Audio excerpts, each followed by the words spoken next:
Salut la planète et bien le bonjour mon ami, j'espère que tu vas bien, bienvenue dans cette nouvelle vidéo. Si jamais tu vois ma tronche comme par hasard, enfin par hasard, pas comme par hasard, mais par hasard comme ça sur YouTube, et ben ici on fait des moteurs de mobilette, on prépare des moteurs de mobilette, on monte des moteurs de mobilette, on optimise des moteurs de mobilette et on bricole des moteurs de mobilette quoi. Donc voilà, donc bienvenue.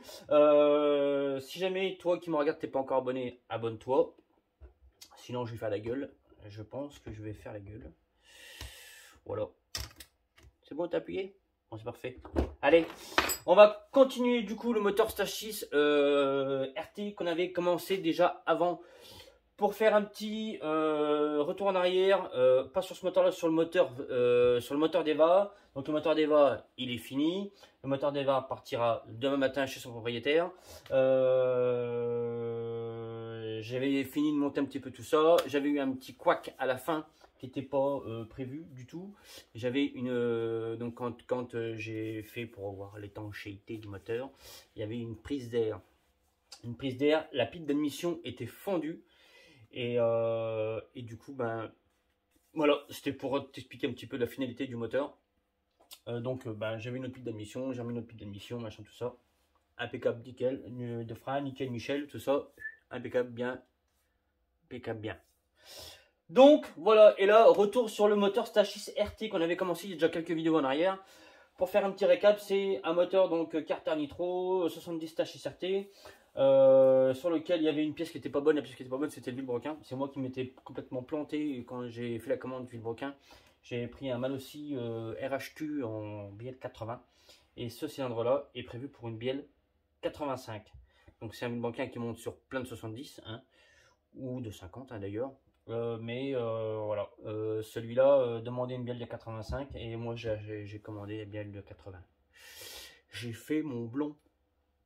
Du coup, si jamais tu cherches un vilebrequin pour ton 70 cm3 ou pour un 50 ou autre, eh ben, j'ai un vilebrequin Malossi RHQ à vendre. Il est neuf, hein, il est dans sa boîte, il n'a jamais servi, même pas le roulement dessus, monté dedans. Tout. Comme ça. Donc, pour en venir à ce moteur-là, donc ouais, donc par rapport au vilebrequin, tout ça, moi j'avais demandé à Maxi Scoot, machin, nan. D'ailleurs, si tu me regardes, c'est quelqu'un avec ses scouts qui me regarde, je pense pas. J'ai pas assez de followers pour voilà. Les roulements de vilebrequin, j'avais envoyé aussi un mail comme quoi les roulements de, j'avais commandé des roulements de vilebrequin MBK ou qui étaient des 6302 ou un truc comme ça, je sais plus. Sur la boîte, c'était bien marqué, la bonne référence. Tiens, c'est la même boîte que ça d'ailleurs. 6302. Voilà. Et dedans, les roulements, c'était des 6204. Donc, j'envoie un petit mail à Maxi Scoot, tout ça, leur disant, voilà. La boîte, c'est marqué 6302, pardon. Et dedans, c'est des 6204. Silence total. C'est pas très mignon. C'est pas très mignon. S'il y a quelqu'un de Maxi Scoot qui me regarde, je veux bien un petit message. Donc bref, voilà, bah là du coup ce qu'on a fait c'est qu'on a recommandé un vilebrequin et du coup bah, le collègue me dit bah écoute, quitte à changer de vilebrequin, on va mettre le gros Malossi, donc avec les soies de 16 et tout, le beau Malossi. Donc moi ce que j'avais fait déjà avant du coup sur ce moteur là, il y avait beaucoup de préparation sur les carters, beaucoup de travail sur les carters. J'avais sur les carters, je ne sais pas si tu te souviens, il y avait sur la vidéo d'avant, je disais sur les carters qu'il y avait du coup une partie là, je te montre. Non, déjà je t'explique, après je te montre. Il y avait une partie donc au niveau de l'admission. Il y avait tout le filetage qui était, ça en manquait un bout, c'est pas que c'était foiré, c'est qu'il manquait carrément un bout là, il manquait un bout là. Du carter, carrément il manquait un bout de carter, donc rechargé en aluminium, machin tout ça, et du coup bah refait le filetage, enfin bref je te montre, repris le plan de joint, voilà. Donc toi là il manquait une grosse partie là d'aluminium sur la moitié, hein. Donc tout rechargé, refait le plan de joint, nickel Michel comme dit l'autre, voilà. Nickel Michel. Donc aussi, le travail d'écartère.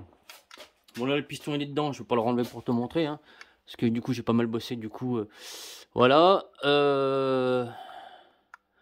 Du coup, voilà. Voilà, hein, l'écartère, bosser l'écartère, appairer tout ça. Là. Aligner tout ça à la cale, tout ça, machin, nanana. Si tu te souviens aussi, dans l'écartère, il y avait de l'époxy verte. Donc c'est l'écartère que le collègue avait acheté à quelqu'un. Il avait acheté le 70 tonnes 2 avec, qui était un peu chelou. Et que du coup, il n'avait pas confiance. Il a dit du coup, bon, on change de cylindre. Ok, d'accord. L'époxy, je ne savais pas si je voulais la garder ou pas, ne sachant pas ce qui avait été mis dedans comme époxy.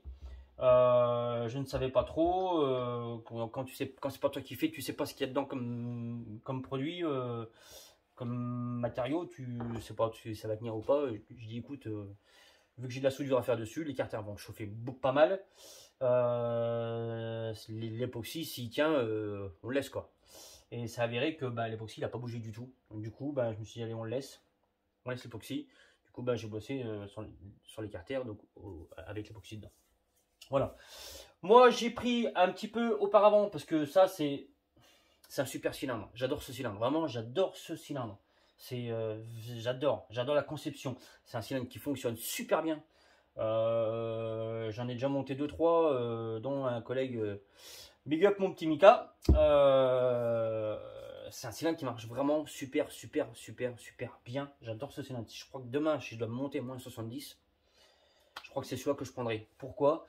Parce que déjà, tu sais que j'affectionne la marque Stachys beaucoup. Je trouve qu'ils ont des produits super.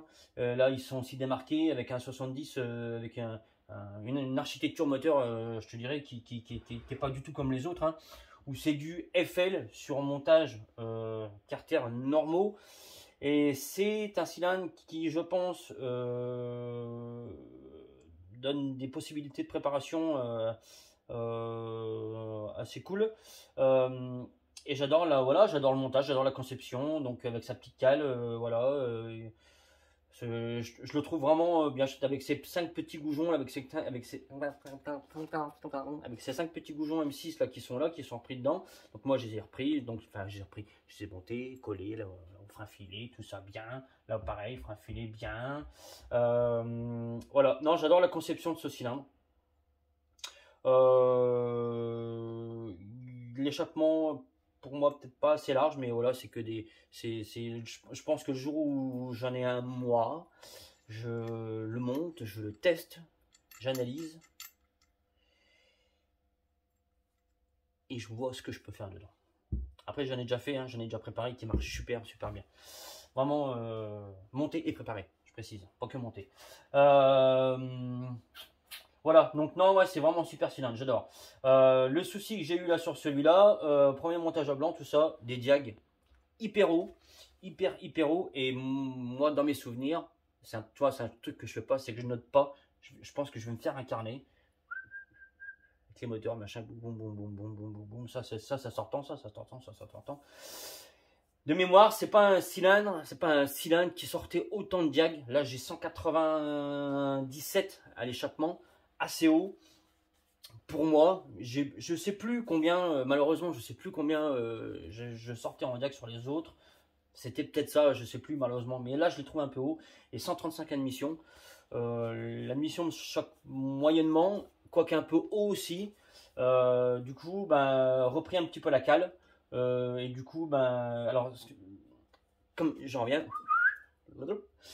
des diags assez hauts et du coup un taux de compression, donc sans joint, pas mis de joint en base, rien du tout, comme ça, boum, à rase, alu. Donc des diags assez hauts, un squish de 0,35 et un taux de 15,4. Et du coup, ça m'allait pas trop. Du coup, j'ai repris un petit peu la cale, j'ai pas repris le cylindre, j'ai repris un petit peu la cale, j'ai redescendu un petit peu la cale, d'accord, pour redescendre un tout petit peu les diags. Et du coup, j'ai repris aussi un petit peu la culasse. Voilà. Et là, j'ai 15 de taux. J'ai 15 de taux, j'ai un squish de 0,52 et j'ai des diags de 133, 195 à peu près, un peu plus de 195, 195, 196, voilà. Donc c'est mieux, c'est pas ouf, mais c'est bien. J'ai un squish qui est correct, J'ai un taux qui est correct aussi, donc on va le laisser comme ça. Et puis voilà. Et puis voilà. Donc ça va être, moi s'il me reste dessus à faire sur ce moteur, j'ai fini le montage. Voilà, donc ça va peut-être pas t'intéresser. C'était une vidéo un peu, ça sera une vidéo un peu juste explicative, sans faire des grands trucs, voilà. Juste pour te reparler de ce cylindre là, qui est top, vraiment dans sa conception, tout ça. Ouais, j'aime bien. Franchement, j'adore. Voilà, donc moi je vais juste finir de le monter.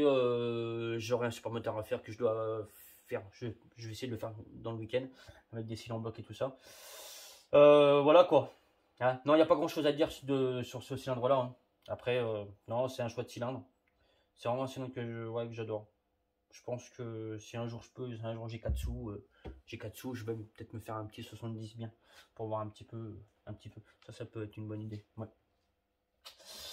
Voilà, c'est tout, non, c'est tout, il n'y a pas besoin de dire plus, d'en dire plus, je vais finir le montage, moi là juste à mettre les joints, machin, tout ça. C'est tout, quoi te dire? Pas grand chose. Toi, c'est un cylindre qui est vendu avec tous ces petits joints toriques et tout ça là. Non, c'est vraiment, je pense que je vais, le jour où je peux, je m'en fais un petit. Je sais pas, peut-être sur Carter, un truc qui serait cool, ce serait, tu vois, c'est sur Carterman aussi. Alors en plus j'ai vu là, il y a une boîte, il y a une boîte, un Tritland qui vend et les Carterman aussi et le moteur. Alors je sais pas s'il y a des modifs de fait hein, pour que ça s'emboîte bien tout ça, je suis pas sûr. Bon, ils vendent ça assez cher je trouve, ça coûte je pense moins cher d'aller sur Maxi Scoot et puis de commander le cylindre et puis de commander les carters à côté, je pense. À moins que sur Tritland il y ait déjà une modification hein, sur les carters de fait pour les Anthrax et tout ça. Je suis pas sûr. Mais ce qui serait intéressant c'est de mettre un beau petit vilebrequin dedans. Et ce genre de cylindre là. Je pense un peu au vilebrequin, au dernier vilebrequin RD là que j'ai fait pour du coup le 70 Polini. C'est peut-être un vilebrequin qui pourrait aller dedans si la bielle se met pas de balle dans la tête au bout de quelques minutes, hein, j'en sais rien. J'ai passé de retour encore sur ces vilebrequins là pour le top, ça serait un vilebrequin nitro. Peut-être voilà une idée à travailler, à modifier un petit peu les carters, changer de type de roulement, tout ça peut-être. Regardez ça bosse un peu dans ma tête autour de ça. Peut-être qu'un jour, je pense que c'est ce que je ferai. Et ça sera aussi un bon petit délire et puis des petites vidéos sympas, je pense, à faire. Voilà. Hein, ok, voilà, c'est tout. C'est tout. Bon, ça aura été beaucoup de blabla aujourd'hui. Je ne veux pas te déranger plus longtemps pour ce soir. Je te souhaite une bonne soirée. On se reverra peut-être dans le week-end pour autre chose. Je dois aussi monter mon bidalo pour le collègue, mon bidalo, mon ancien bidalo. Je dois le remonter parce qu'il est vendu. Donc je dois le remonter. Je vais essayer de remonter ça peut-être aussi dans le week-end si j'ai le temps de le faire. Là, je vais me concentrer là-dessus, remonter ça, fabriquer un support moteur. Et puis voilà, c'est tout. T'as vu, j'ai posé mon bonnet parce que j'ai mis du chauffage dans mon garage. Demain, je vais faire pareil. Allez, c'est tout. C'est tout. Big up à tous. Un bisou à mes amis. Et je te dis à bientôt. Ciao!